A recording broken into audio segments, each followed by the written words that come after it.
Hello my dear friends, how are you? कैसे हैं आप? Today I will start a new chapter from 8th class science book. Chapter name crop production and management. I will tell you in Hindi also. फसल उत्पादन और इसका इसकी व्यवस्था, वितरण की व्यवस्था. Paheli and Bhujo went to their uncle's house during the summer vacation. Their uncle is a farmer. One day they saw some tools like खुरपी, sickle, shovel, fluff. It is in the field. एक बार की बात है बच्चों, पहेली और भूजो है अपने अंकल के घर पे गर्मियों की छुट्टियों में गए. आपको पता है कि उनके अंकल एक किसान है. एक दिन उन्होंने क्या देखा कि खेत के अंदर खुरपी है, हसिया है, हल है और भी बहुत सारी चीज़ें दिखी. You have learned that all living organisms require food. Plants can make their food themselves. Can you recall how green plants synthesize their own food? Animals, include humans, cannot make their own food. So where do we animals get their food from? ये आप पढ़ चुके हो कि जितने भी जीवित germs है, ऑर्गेनिजम्स है, वो सब भोजन बनाते हैं. प्लांट्स है अपना भोजन खुद बनाते हैं. आपने हरे भरे पेड़ पौधे देखे होंगे, वो कैसे भोजन बनाते हैं. यहाँ तक कि जानवर है और मनुष्य दोनों अपना भोजन कैसे बनाते हैं. तो जानवरों के लिए, पशुओं के लिए खाने की व्यवस्था कैसे होती है. But first of all, why do we have to eat food. पहली बात तो हमें ये जानना चाहिए कि हम खाना क्यों खाते हैं. You already know that energy from the food is utilized by organisms for carrying out their various body functions such as digestion, respiration and excretions. We get our food from plants or animals or both. आप सभी जानते हैं कि जितने भी organisms हैं उनको energy चाहिए, ऊर्जा चाहिए. तो ऊर्जा कहाँ से मिलेगी? उनके द्वारा लिए गए भोजन से, और उसके माध्यम से वो खाने को पचाना, सांस लेना, और एक्सक्रेशन हो गया जो पेट में है उसको बाहर निकाल के आना, जैसे आप अपनी भाषा में शौचालय जाना बोलते हैं. हम भोजन पेड़ पौधों से, जानवरों से, दोनों से लेते हैं. Since we all need food, how can we provide food to a large number of people in our country? हमें पता है सबको भोजन हमारी आवश्यकता है, तो इतनी बड़ी देश में जो लोग हैं वो अपने भोजन की व्यवस्था कैसे करेंगे. Food has to be produced on a large scale. भोजन बहुत अधिक मात्रा में उत्पादन किया जाता है. In order to provide food for a large population, regular production, proper management and distribution is necessary. इतने बड़े देश में लगातार सतत भोजन का उत्पादन, उनका मैनेजमेंट और उनका वितरण एक प्रॉपर तरीके से बहुत आवश्यक है. Agricultural practices. When plants of the same kind are cultivated at one place on a large scale, it is called a crop. जब पौधे, एक ही प्रकार के पौधे एक ही स्थान पर एक साथ उनको उगाया जाता है बड़ी मात्रा में, तो उन्हें हम फसल कहते हैं. For example, crop of wheat means that all the plant grown in a field are that of wheat. यदि हम कहें कि गेहूँ की फसल, इसका मतलब ये है कि बहुत बड़े भूभाग में हमने सिर्फ और सिर्फ गेहूँ उगवाया है, उत्पादन किया है. You already know that crops are of different types like cereals, vegetables and fruits. These can be classified on the basis of the season in which they grow. आपको पता है फसल अलग प्रकार के हैं. सीरियल है अनाज वाली, सब्जी वाली और फल फ्रूट वाली, और इनको हम सीज़न, ऋतु के अनुसार अलग भागों में बांटते हैं. भारत एक बहुत बड़ा देश है. यहाँ पर क्लाइमेट है, चेंज होती रहती है, तापमान है, नमीता है, बरसात कभी कम कभी ज़्यादा. इसके तहत अलग अलग प्रकार की फसल हम यहाँ पे बोते रहते हैं। मुख्य तौर पे 2 प्रकार की फसल हम यहाँ पे बोते हैं। पहला है खरीफ क्रॉप्स और दूसरा है रबी क्रॉप्स। खरीफ में 3 अक्षर है, देखो याद करने का तरीका। खरीफ है बाजरा, बाजरा खरीफ क्रॉप है। रवि, रवि और गेहूँ, रवि में 2 अक्षर है, गेहूँ में 2 अक्षर है। ये सबसे अच्छा याद करने का तरीका हो गया। रेनी सीजन से ये जून और सितंबर में आती है। उस वक्त में ये खरीफ क्रॉप उगाई जाती है। और पैडी है धान, मेज मक्का, सोयाबीन आप जानते हो, ग्राउंडनट मूंगफली और कॉटन कपास, ये सारी खरीफ क्रॉपें हैं। रबी क्रॉप है, उनका समय काल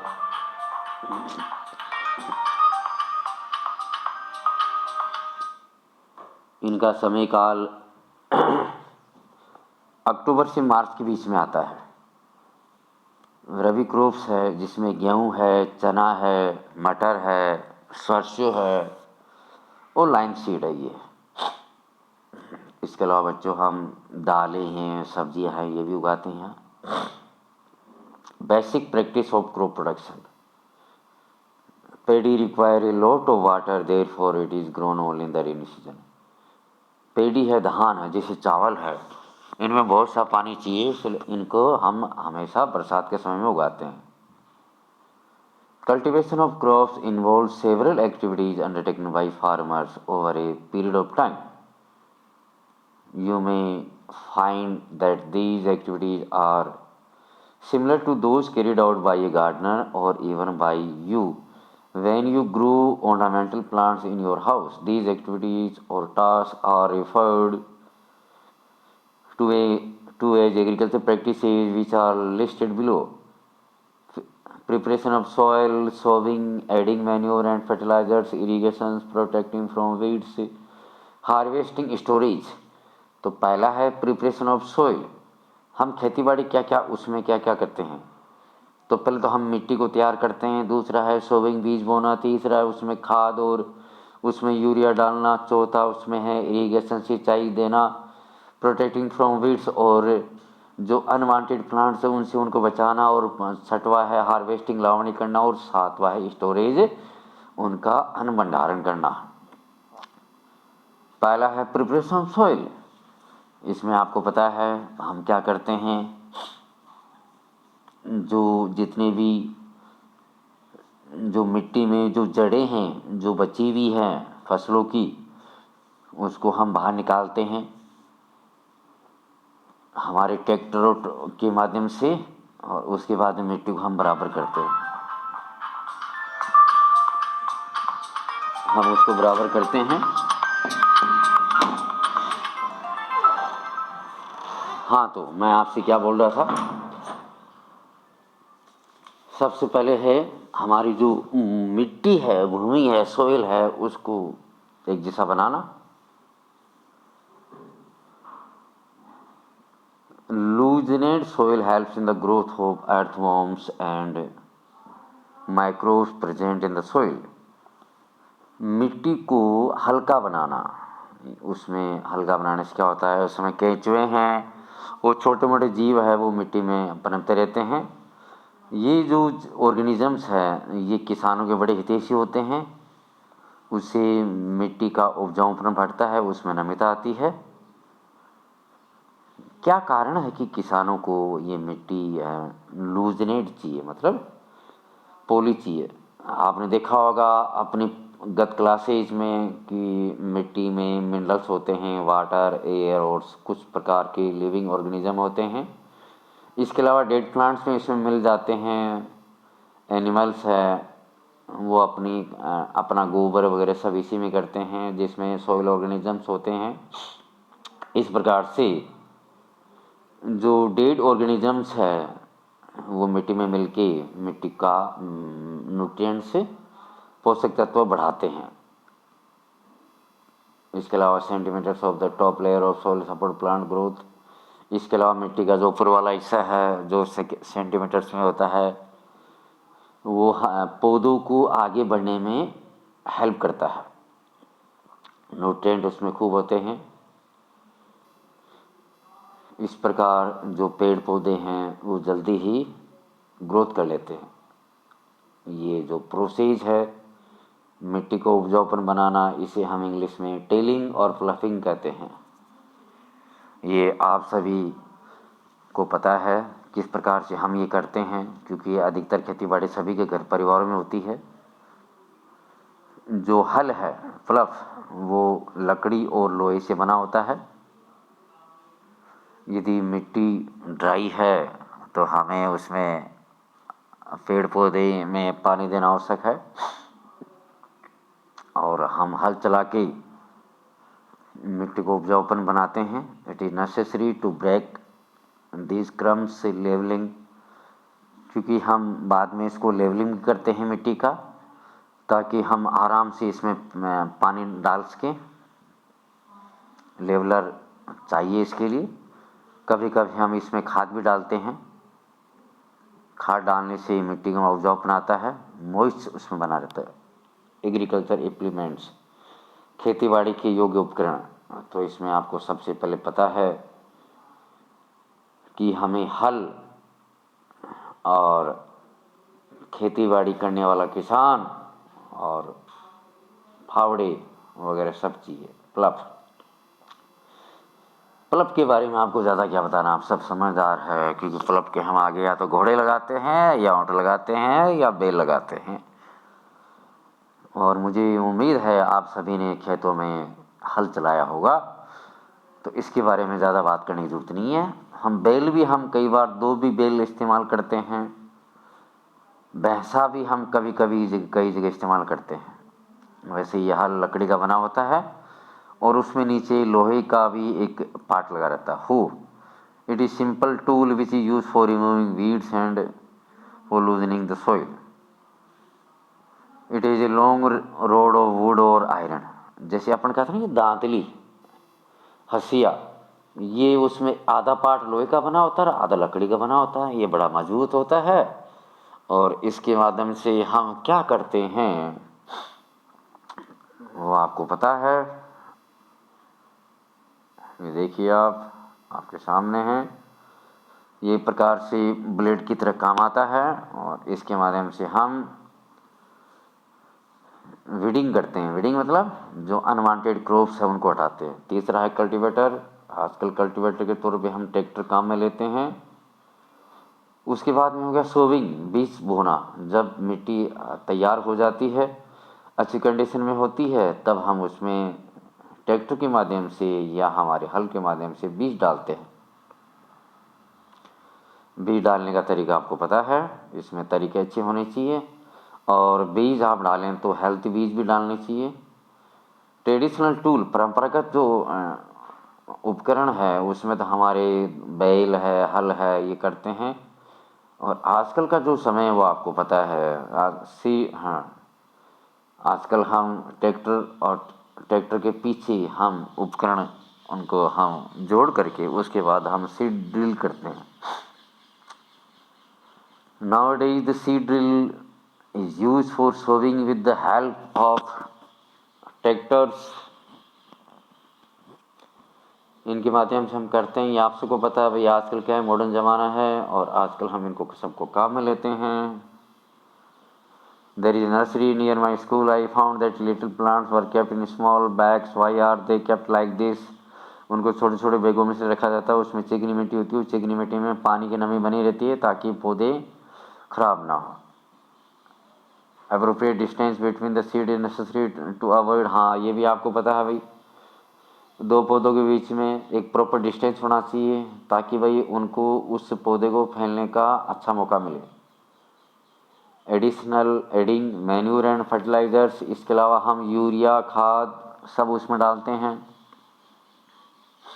मैन्यूर हो गया खाद, फर्टिलाइजर हो गया यूरिया, ये सब आपको पता है। जैसे हमारे घर में हम गाय भैंस बकरी सब बांधते हैं, पालते हैं, उनकी जो गोबर होता है वो सब काम में आता है इसमें मैन्योर में। ये सब आपको पता है। इसके अलावा फर्टिलाइज़र्स, कई बार क्या होता है कि ज़मीन के अंदर उपजाऊपन नहीं होता है तो हम कुछ यूरिया भी मिला देते हैं।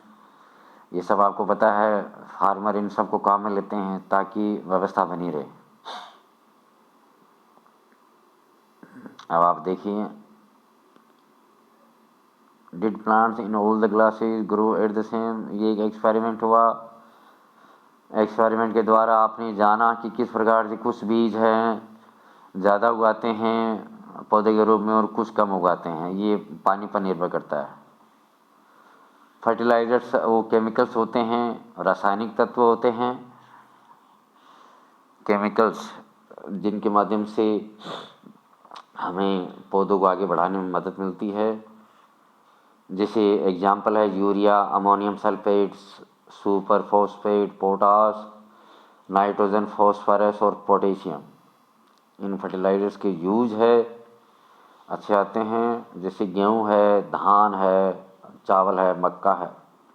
लेकिन इनका ज़्यादा इस्तेमाल किया हुआ हमारी मिट्टी की उपजाऊपन को घटाता है। वाटर पोल्यूशन है, इससे भी थोड़ा नुकसान होता है। इन सब का आप लोग ध्यान रखें। मैन्योर को समय समय पर काम में लेते रहें।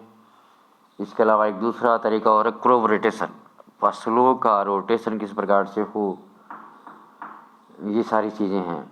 हाँ, हम जो चारा डालते हैं, जैसे गेहूं की फसल हुई तो गेहूं की हमने लावनी कर ली, हार्वेस्टिंग कर दी, तो उसके बाद में उसका जो चारा है वो हमारे जानवरों के काम आता है। खरी फसल हुई, वो बाजरे की हमने लावनी कर ली, हार्वेस्टिंग कर ली, तो जो बाजरे का जो नीचे का जो हिस्सा है वो हमारे जानवरों के काम आता है।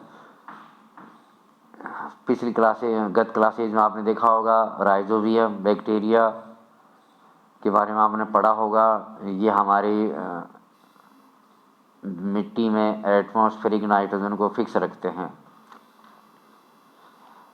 अब डिफरेंस है इस फर्टिलाइजर और मैन्योर में क्या अंतर है। रासायनिक जो खाद है और अपनी जो नेचुरल मैन्योर में क्या अंतर है। तो पहला है, फर्टिलाइज़र मैनमेड माध्यम से होते हैं, इनऑर्गेनिक होते हैं। इनऑर्गेनिक साल्ट का मिश्रण होता है। और जो मैन्योर खाद है वो हमारे जो कैटल मानी मवेशी, काऊ, बफेलो, ही बफेलो को एक साथ हम कैटल बोलते हैं। और प्लांट का जो पार्ट बचा हुआ है उससे प्राकृतिक मैन्योर बनती है। फर्टिलाइज़र है वो फैक्ट्रीज में तैयार होते हैं। मैन्योर है वो हमारे खेत में तैयार होते हैं। फर्टिलाइज़र से वो मिट्टी में ह्यूमस पैदा नहीं करते और मैन्योर है मिट्टी में ह्यूमस पैदा करते हैं, नमिता। और फर्टिलाइज़र है ये उसमें नाइट्रोजन, फॉस्फोरस और पोटेशियम है, उसकी मात्रा भरपूर होती है उनमें। और मैन्योर है उसमें इस मामले में न्यूट्रिएंट्स कम होता है। लेकिन जो मैन्योर है वो पौधे को बढ़ाने में कारगर होते हैं, मिट्टी का उपजाऊपन बढ़ाने में कारगर होते हैं। एडवांटेज ऑफ मैन्योर, मैन्योर का फ़ायदा ये है कि मिट्टी में कैपेसिटी बनी रहती है पानी की हर चीज़ की। इससे जो सॉइल है उसमें गैसेज बड़ी आसानी से बाहर निकल जाती है। जो फ्रेंडली माइक्रोब्स है उनकी मात्रा बढ़ती है और मिट्टी का उपजाऊपन बढ़ता है। इरिगेशन, सिंचाई, ये आपको पता है भाई, हम कई जगह ड्रॉप बूंद बूंद से सिंचाई पानी देते हैं, सप्लाई करते हैं। कई जगह हम स्प्रिंकलर्स जो फव्वारे हैं वो काम लेते हैं। और कई जगह हम सीधे मिट्टी के माध्यम से, क्यारियों के माध्यम से हम पानी देते हैं। तो ये सब आपको पता है। सोर्स ऑफ इरिगेशन, कुआं है, ट्यूबवेल है, पौंड है, तालाब है, झील है, नदियां हैं, बांध और नहरें हैं। आगे देखिए आप, मैं धीरे धीरे पौधे पर आगे बढ़ रहा हूँ। ये सिंचाई के साधन हैं, देख लीजिए आप। पहला है मोट, दूसरा है चेन पंप, तीसरा है देखली और चौथा है रहट। इन सबको हम ट्रेडिशनल मेथड्स ऑफ इरिगेशन बोलते हैं, ये आपको पता है। मोट पुली सिस्टम, चेन पंप, देखली और रहट लीवर सिस्टम। अब जो पंप्स कॉमन यूज़ करते हैं, lifting water, diesel, biogas, electricity, solar energy के माध्यम से हम इनको चलाते हैं। आज का जो मॉडर्न मेथड्स ऑफ इरिगेशन है, पहला है स्प्रिंकलर सिस्टम, हमारा व्यवस्था। ये देखिए आप, स्प्रिंकलर सिस्टम है, ये नॉर्मली हम सब काम में लेते हैं। दूसरा है ड्रिप सिस्टम, एक पाइपलाइन, प्लास्टिक की पाइप है, वो मिट्टी में दबा दी जाती है, उनमें छेद कर दिया जाता है, वो जहाँ जहाँ पौधे हैं वहाँ उन छेदों के माध्यम से, छिद्रों के माध्यम से पानी पहुँच जाता है। ये अधिकतर हम काम में लेते हैं वाटरिंग फ्रूट प्लांट्स, गार्डन्स और ट्रीज में। ठीक है, अब आगे देखिए आप, प्रोटेक्शन फ्रॉम वीड्स से। वीड्स हो गया अनवांटेड प्लांट्स है, उससे हम कैसे बचाएं? इसके लिए हम लोग क्या करते हैं, देखिए आप, the removal of weeds is called weeding. Unwanted जो बीज है, पेड़ पौधे, उनको हटाने को हम वीड्स बोलते हैं, वीडिंग बोलते हैं, सॉरी। वीडिंग आपको पता है हर फसल में ज़रूरी है। यदि आपने इनको अनवांटेड क्रॉप्स को नहीं हटाया तो ये अपने पेड़ पौधों तक पानी है, न्यूट्रिएंट्स है, खाली जगह, लाइट है, वो नहीं पहुंचने देंगे। इसलिए वीडिंग बहुत ज़रूरी है। इसको हम हमारी भाषा में निनाण बोलते हैं, मारवाड़ी के अंदर। फार्मर्स है, इन्होंने बहुत सारे तरीके आजमाए हैं ताकि इनकी ग्रोथ रुक सके। Tilling before sowing of crops helps in uprooting and killing of weeds. मिट्टी को तोड़ तोड़ के ट्रैक्टर के माध्यम से, उपकरण के माध्यम से, टिलिंग हम खुदाई करते हैं अंदर से ट्रैक्टर के माध्यम से, ताकि ये जो वीड्स है, अनवांटेड ट्रीज है, ये जड़ों से ही समाप्त हो जाए। ये आप सबको पता है। इसके अलावा हमारे पास एक उपकरण है खुरपी। खुरपी को भी हम इस चीज़ में काम में लेते हैं। वीड्स को कंट्रोल करने के लिए हम लोग वीडीसाइड भी काम में लेते हैं, जो रासायनिक तत्व होता है, वो भी हम धीरे धीरे छिड़काव करते हैं। और आजकल तो आपको पता ही है, हमारे सिकावाटी में तो लोग क्या करते हैं कि वो छिड़काव वाली जो मशीन है उसमें देसी दारू भी डाल देते हैं। देसी दारू से वो छिड़काव से, चाहे मिर्ची हो, चिल्ली हो, चाहे टोमेटो पोटैटो हो, सारे के सारे बिल्कुल अनवांटेड जो है सबके समझ जाते हैं। ये मैंने आपको इस स्पष्ट तरीका बताया। स्प्रिंग वीडीसाइड का बता रखा आपको, आपके सामने, भैया आप नज़दीक से देख लीजिए, आप, सीधी सी बात ही है। तो इस प्रकार मैंने आपको इनके बारे में बताया। हाँ, जो भी वीडीसाइड्स का स्प्रे करे वो प्लीज़ अपना जो नाक और मुंह है वो कवर रखे, क्योंकि कई बार इसकी स्मेल है वो केमिकल की हमारे अंदर चली जाती है। हार्वेस्टिंग को हम बोलते हैं लावणी। प्राचीन जो तरीका है लावणी का वो है सिक्कल। सिक्कल औजार से, जिसको हम दांतली भी बोलते हैं, हसिया भी बोलते हैं, उससे काम आती है। ठीक है, harvesting. The cutting of crop after it is mature is called harvesting.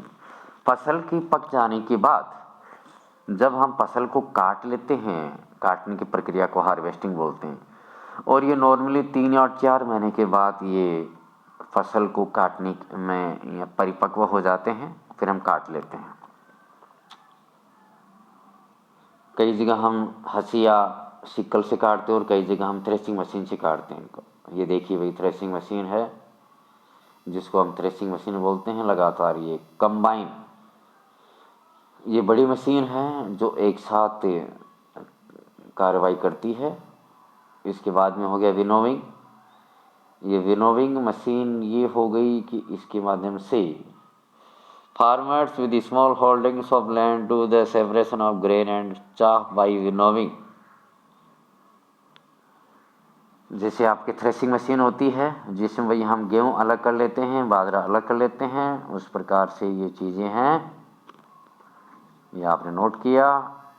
अब ये देखो, मैं बार बार थोड़ा सा इधर, ये हार्वेस्ट फेस्टिवल्स, लोग, आपको पता है फसल को निकालने के बाद लोग त्यौहार भी मनाते हैं। जैसे हमारे यहाँ मनाते हैं पोंगल, बैसाखी, होली, दिवाली, नवान्या और बिहू। स्टोरीज हम इनका कैसे करते हैं देखिए एक बार आप। Stories of produce in an important task, ये भी आपको पता है, क्योंकि हम अगले सीजन की फसल उगाने के लिए हम कुछ अच्छे बीजों को अलग से रखते हैं, उनको सुखाते भी हैं और बाकी हम अनाज खाने के काम में भी लेते हैं। इन बीजों को ऐसी जगह रखते हैं जहाँ इनके कोई बैक्टीरिया, फंगी, पेस्ट, ऐसे कुछ इंसेक्ट पेस्ट ना लगे। Silos for storage of grains, ये आपके सामने दिख रहा है आपको किस प्रकार से हम इनको काम में लेते हैं। अनाज भंडार में storage of grains in gunny bags in granaries, ये आपके सामने है। सिलोज और ग्रेनरीज, यहाँ पे हम इनको प्रोटेक्ट रखते हैं चूहों से, इंसेक्ट से। देखो सूखी नीम की पत्तियाँ भी हम इनको काम में लेते हैं। आपको पता है हम घर में जो 3-4 बोरियाँ या 10 बोरियाँ रखते हैं, उनमें हम कीटनाशक गोलियाँ भी रखते हैं और सूखी नीम भी हम रखते हैं। अब आगे देखें आप, मिल्क है हम काऊ, बफेलो, सी गोड, सी कैमल। हाँ आप देखिए आप टेबल को भाई आप योग्य हैं, आप कर सकते हैं। अब अगला टॉपिक है एनिमल हस्बेंड्री। एनिमल हस्बेंड्री वाला काम ये हो गया कि पशुपालन। पशुपालन के लिए आपको पता है हम घर में गाय, भैंस, बकरी हम सब रखते हैं। किस प्रकार से आपने देखा, ये कार्य हमें करना चाहिए। हम दूध भी इनसे प्राप्त करते हैं जो कि हमारे लिए बहुत अच्छा पौष्टिक होता है। इसी के साथ ही मैंने ये चैप्टर पूरा किया। कुछ न्यू वर्ड्स है, एग्रीकल्चरल, खेती से संबंधित, प्रैक्टिसेस से संबंधित, एनिमल हस्बेंड्री, पशुपालन, क्रॉप, फसल, फर्टिलाइज़र के, कीटनाशक, ग्रेनरी, अन्न योग्य, हार्वेस्टिंग, लावणी हो गया, इरिगेशन, सिंचाई, खरीफ जैसे बाजरा, मैन्यूर, खाद, प्लफ, हल, रबी जैसे गेहूँ, सीड्स, बीज, सिलो, सोविंग, बीज बोना, स्टोरेज, भंडारण, थ्रेसिंग मशीन आपको बताया था। जैसे हम बीज अलग फसल के बीज अलग करते हैं, फसल प्राप्त करते हैं। वीड्स हो गया, अनवांटेड क्रॉप से वीडिसाइड, जो हम मिट्टी में डालते हैं जिससे कि अनवांटेड जो पेड़ पौधे हैं, प्लांट्स है, वो खत्म हो जाए। विनोविंग, जो हम इनको दांतली से या हंसी से जो इनको अलग करते हैं, वो प्रक्रिया विनोइंग होगी। तो बच्चों आज मैंने फर्स्ट चैप्टर पूरा कर दिया। कैसा लगा आपको आप मुझे बताइए। क्वेश्चन आंसर हम कल देखेंगे, हम किस प्रकार से इनके बारे में हम आपको आंसर दें। बिल्कुल मैं आपको यकीन दिलाता हूँ कि जो क्वेश्चन आंसर है वो सारे के सारे हम क्लियर करेंगे। थैंक यू, मुझे बहुत अच्छा लगा। यदि आपको मेरा चैनल अच्छा लगा तो आप प्लीज़ इसको सब्सक्राइब करें, अपने मित्रों को बताएं। जिन बच्चों ने मेरा चैनल सब्सक्राइब कर लिया है उनको साधुवाद, बहुत बहुत अच्छा, वो धन्यवाद के पात्र है। और आप भी इसको क्लियर करते हैं तो आप भी धन्यवाद के पात्र होंगे।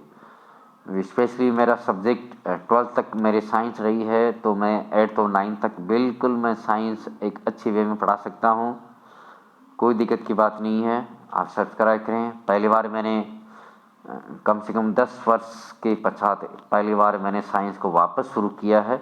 मुझे उम्मीद है मेरे साइंस के चैप्टर आपको पसंद आएंगे। ये पहले शुरुआत मैंने 8 से की है। बहुत अच्छा, थैंक यू, थैंक यू।